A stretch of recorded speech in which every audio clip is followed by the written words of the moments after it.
Hey friends, welcome to the Glow Getters podcast. My name's Kayla Fahey-Ahrndt, but you can call me KFA because nobody can say that last name. I teach and inspire leaders to step into their power, productive selves, and unlock their fullest potential. I'm a multi-passionate creative and scientist who climbed to the top of the healthcare leadership ladder by age 28, making six figures as a manager. I share what I've learned that I wish I knew when I landed my first leadership role at age 25. You can find more from me on my Patreon site at patreon.com/KFA Glowgetters. Okay, now on to the show.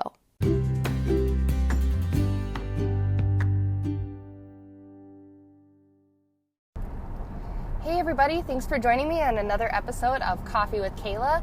I know it's been a while since I did an episode, but you know what? The spirit has moved me, and so I'm back. I am going to be recording some episodes for my Self-Care September series. We're moving into the fall, and I thought, you know what? This is a great time. Fall is definitely my season, and so I'm just going to go for it. Today's episode is going to be all about having slow mornings. And so when I think about my day and when I'm set up for success, when I realize when I feel a little bit off, when I don't set myself up for success, I think about like, what did I do differently that led to me feeling that way? And really, it comes down to my morning. If I've had a really rushed morning where I'm like running out the door and I'm speeding on the highway and I have like coffee stains on my shirt, definitely I didn't have a slow morning and I'm just feeling off. Anybody else, can you relate? Like, you have a day where you're like, the morning's shot, so the rest of the day is shot, and this whole week is probably just going to be crap. You kind of go down that rabbit hole and tell yourself all these stories about how meh everything else is going to be, especially if you have a crap Monday. All right, so I'm going to just talk about some of the things I've learned over time to help me have what I call a slow morning, so I set myself up for success. Now, what is a slow morning? So a slow morning isn't like we're all like hanging out, taking tons and tons of time getting ready. It's not like I'm moving at a sloth-like pace. It's not, giving myself like 4 hours in the morning to prep or anything like that. What it is really you having planned ahead for your morning and being able to move through it at a pace that doesn't feel rushed. And to leave the house, when you walk out of the door to go to work, or if you walk out of your kitchen to walk into your home office, that you've felt like, okay, I feel good about how the morning went, and now I can focus and move on. I know this is not always easy, especially if you have children or young children who you need to take care of in the morning. Sometimes that can feel really hectic, but there are a few things that you can do to help yourself. I know the feeling. I have a 1-year-old, and so it hasn't always been easy, and really what it is just adjusting and tweaking my mornings so that it's different and it works for what's going on in my life at that time. So the first thing I want to talk about is clutter. When I think about self-care and when we think about our homes, we're in our spaces a lot, especially on the weekend. As you're preparing for the week, you might take that chance to slow down and be at your home more. And so for me, if my house is messy or untidy, I just feel like, like I'm boxed in, like this is just we have too much stuff. And for any of you who have children, like I do, there are toys all over the place. And one routine that my husband and I have is like, if she's playing with the toys during the day, when we leave to go on an outing, we just pick them up, put them in the toy box. Same thing at night, after she goes to bed, we put them away. And so we don't always have toys laying around, like we just put them away at the end of the day, and it takes just a few seconds. Realizing for myself, you don't have to pick up your whole home like power clean. Yes, of course, you're going to want to do that at some point, but sometimes it's just like, oh my gosh, this is a daunting task, and I've got all these other things, and I just can't scrub every single corner today. And so what you can do is just pick up so that items are just not out of place. And when you pick up, I encourage you to put things back where they went. Like sometimes I have a habit of just throwing it in a drawer, but then later on that becomes like, okay, now I got to take all this time to reorganize all the things that I just threw in a drawer to hide. So one thing that's helpful for us is like after bath time, our daughter's brushing her teeth and we help her do that, and then we just put everything on the vanity away where it belongs, and we close the shower curtain, and her toys are still in the tub, drying after you've undone the water, but they're there and that's where they belong, and the shower curtain looks nice and the bathroom looks cleaned up. I had some advice from some wise moms, and they said, as long as your kitchen and your bathroom feel clean, then your house feels clean, and if that's all you get to, that's okay. And so just wiping down those surfaces, you don't have to power scrub, just emptying the dishwasher and having a clean sink. It's, it feels daunting, but it's good to just do the thing. I would add one other room to that, and that is the closet. Dun, dun, dun. So closets are things that, at least for me, it'll be clean for a while, and then one day I'll look at it and it's like an explosion, and I'm like, whoa, I need to take a whole day and go through all of my clothes and pick up my jewelry box and put away all the things, and then that task gets put off. And what ends up happening is it makes your morning harder, because now you've got to make choices about what clothes you have. You don't know what's clean because some of it's on the floor or half hanging off a hanger, and you're going to be running late for work, and the last thing you want to do is try to pick out your clothes. And one thing I know that I do, and I know a lot of others do, is okay, now you can't find any of your clothes, and then you're like, I don't have any clothes, and then you're like, I need to go shopping for clothes, and then you have more clothes, and it's just ridiculous. And so what I'm trying to do now is every Sunday picking up my closet so that when I look at it, it looks visually appealing. So hang up things that are half fallen off. I've gotten those velvet hangers so things don't fall off as easily. You can get them at TJ Maxx or Marshall's. I picked a color I love. I picked the teal ones. You can get black or gray or white, I think. And so I hang up everything. If something's on the floor and I'm not sure if I've worn it, I'm washing it. I try to do some laundry during the week, but you guys, it's ridiculous. I can't keep up. And so Sunday's when I do all my laundry. And so it's helpful for me if I, once a week, get all of my clothes clean and all of my clothes hanging up at some point, because then I know what I have. I've experimented over time with hanging baskets or different baskets for different clothes that I'm going to fold.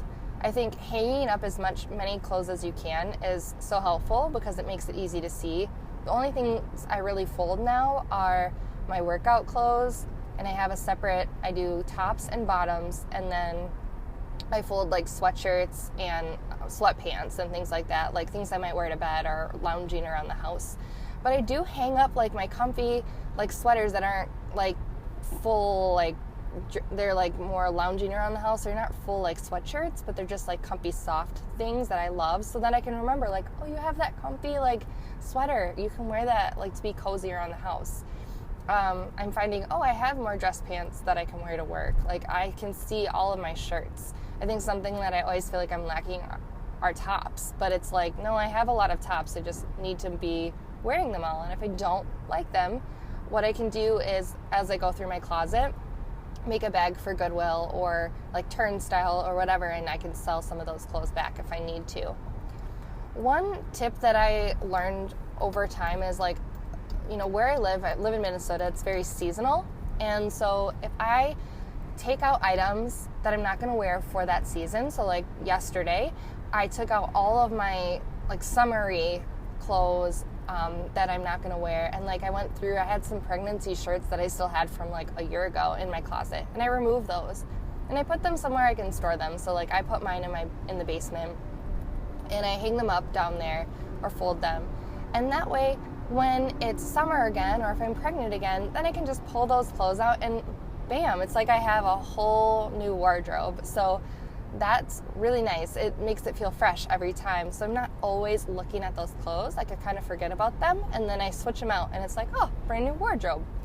And then what's left in your closet is only the things that are seasonally appropriate that you love and that you will actually wear. So it creates space in your closet and doesn't make it feel so cluttered. So that's one way you can kind of create space and wear for the seasons. I've tried to do capsule wardrobes for a bit. It's harder than you think, but you can definitely do it. Sometimes I make one spot in my closet for 10 items, like kind of in the front, and I say, oh, I'd really like to wear these items more. So I put them in the front, and that way I can pick them and choose them before I choose other items. So that's one way I kind of do like a mini capsule. Okay, so moving on beyond clutter and closet space and all that is the other thing that I do is, I know not everybody's a morning person, but I know that exercise is shown to reduce stress and kind of give you those happy hormones. And it's something that you can do for yourself, self-care, that's only for you, that you can do that's going to help you feel like, oh, I accomplished something. It's a relatively easy thing that you can do in the morning to check off a box to say, I am taking care of myself. If nothing else gets done today, like I'm a better person throughout the day because I'm keeping myself healthy. And so make time to work out, you guys. In my seasons when I struggle to make time, 10 or 15 minutes even of just moving my body, where, maybe it's a walk, or maybe it's just like the program I'm doing is 30 minutes, but I can only do half of it. You know what? That's cool. Just show up. So carve that time out for yourself. A lot of people tell me that they don't have a lot of time in the morning. And so one way you can think about a slow morning is, what are all the things you want to do before you leave the house that are going to set you up for success? And kind of take a time, determine when you need to be at work, how long it's going to take you to get there, and when you need to walk out of your house. And then subtract all of the time you're going to need, count backwards, and that's going to tell you when you need to wake up. I think the biggest success for me has been being consistent with my wake-up time, because then it's just natural, and I find I wake up like a minute before my alarm. You kind of set your own circadian rhythm. And the other thing is, give yourself a range. Like, sometimes I'm struggling in the morning and I can't get up right away. Like, I just need that extra 5 minutes, or something's going on and I just need some extra time. I set my alarm for 5, but I know based on like how much time I need, that if I wake up between 5:15, or even 5:30, like I'm gonna be okay. So I try to prevent myself from having those mornings where I snooze a little bit, or I take 5 extra minutes to get up, and all of a sudden it's later. I'm not worried or being like, oh my gosh, I'm oversleeping, and then that throws you into a panic. You kind of leap out of bed, your heart's pounding, and you're like, oh shit. I never want to have that feeling. Like, that's the worst feeling to me. And so I always want to say, it's fine. Like, I got up a little later than I normally did, but I still have time to do all my things. All right, so that's how you can figure out how much time you can have for exercise. I'd say the other thing is, think about the rituals that you have in the morning. So, if that's, maybe you like to take time to pick out your clothes. Maybe you want to set those clothes out the night before so you eliminate decisions. Maybe you're not a good decision maker in the morning. Maybe you drink coffee, and for you, coffee is like your inspiration. For me, it's like that smell. You have your morning cup of tea, coffee, whatever it is. Make sure you carve out time for that. So sometimes it looks different every time. I think about, sometimes I can drink my coffee sitting at the kitchen table, looking out the bay window, looking at the scenes, enjoying the snow in the morning, the rain, the sunshine, whatever's out there. And I can be very present and in the moment. And sometimes, like today, there's no way I'm going to be able to like sit there. And so my slow morning for coffee looks like I was able to make it. And I was able to enjoy it, but I'm gonna have to take it in the car with me. But at least I'm getting to taste the flavors of the season. I got my pumpkin spice in my cup right now. I know not everybody's a fan, but hey, I am, and so I need that. It just makes me feel good. It's I don't know if any of you have heard of hygge, but I've done an episode back on hygge. Search back for that. It's spelled Hygge, and it's the Danish word for, feeling comfy, cozy, the thing that makes you feel good. And so think about, like, what's your hygge? Is that what's that morning ritual? If you're trying to make a new habit in the morning, say you want to journal in the morning, journaling's really important to lots of people now. Or you want to read more. Say you want to read 10 minutes more every day. A good way to add a habit to your slow morning is to stack it with another habit that you already have. So if you're already doing that coffee morning ritual, you can add that 10 minutes to when you're drinking your coffee. And so a friend was reading the book Atomic Habits, and she explained how in the book they say that if you stack a habit that you want to create, something new, onto an old habit, you're more likely to be successful because you're pairing it with something that you already do. You're not having to add something new to your routine in that same way. You're just stacking on top of something you already do. So it's kind of like, every morning when I brush my teeth, I also do this. It's something you know that you're going to do every time. All right, guys, those are my top things for having a slow morning is decreasing your clutter, especially on Sunday. You can pick out your outfits ahead of time if you have a clean closet. So adding your closet to a space that's going to be clutter-free, just picking up your home. Don't worry about power cleaning it. Just put away some of the things that have gotten out of place during the week. Have a clean kitchen if you can, a clean bathroom, cleanish. And making sure that you make time for some exercise or calculate the time you need to be out of the house, and make sure that you give yourself a range of times that you can wake up in the morning so that you're not feeling like, oh my gosh, I'm running late every morning, and so that you don't have to speed into work illegally. And just make sure that you account for your morning rituals. If it's coffee that fills you up, if it's eating that peanut butter toast, if it's tea, and then if you want to create a new habit, make sure you stack it with one of those rituals, because that's going to ensure that you have more success with that new habit. All right, guys, I hope you have a great day. Thanks for listening. And as always, go out in the world, be kind, and be a light. Whoa, that went by way too fast. Thank you so much for listening to today's episode of Glow Getters Podcast. You can get the bonus content for this podcast at my Patreon site at www.patreon.kfaglowgetters. And also you can check me out on Instagram at Kayla Fahey-Ahrndt. All right, everyone, until next time, be a light in the world. Talk to you soon.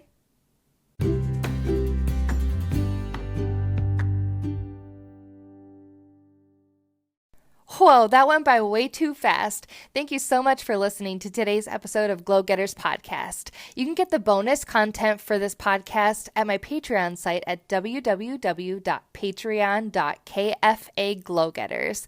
And also you can check me out on Instagram at Kayla Fahey-Ahrndt. All right, everyone, until next time, be a light in the world. Talk to you soon.